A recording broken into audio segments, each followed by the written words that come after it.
ఒకరేమో నీళ్ళల్లో పెట్టమంటుర్రు, ఒకరేమో బుక్కులో పెట్టమంటుర్రు.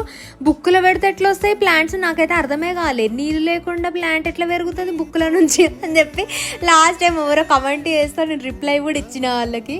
తర్వాత ఏమన్నారంటే అప్పుడప్పుడు కొన్ని నీళ్ళు చల్లాలన్నట దాని మీద.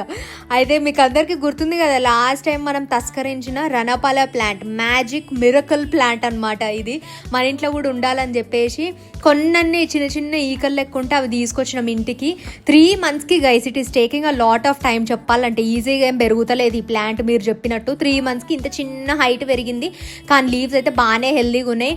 అండ్ మీరు అందరు చెప్పారు కదా ఇట్లా చేయి అట్లా చేయి ఎక్స్పెరిమెంట్లో అని చెప్పేసి, సో అందుకనే ఒక లీఫ్ కట్ చేసి బుక్కల గిక్కలు ఏం పెట్టలేదులే. కానీ ఈ పాట్లో కొంచెం మట్టి ఉంటే ఆ లీఫ్ తీసి జస్ట్ ఆ లీఫే పెట్టినా అనమాట. ఇక చూడాలి ఎన్ని ప్లాంట్స్ పెరుగుతాయి ఒక్క లీఫ్తోనే అని చెప్పేసి, ఎందుకంటే ఇది బ్రయోఫిలం ఫ్యామిలీ కింద వస్తుంది కాబట్టి let's see how it is going to grow.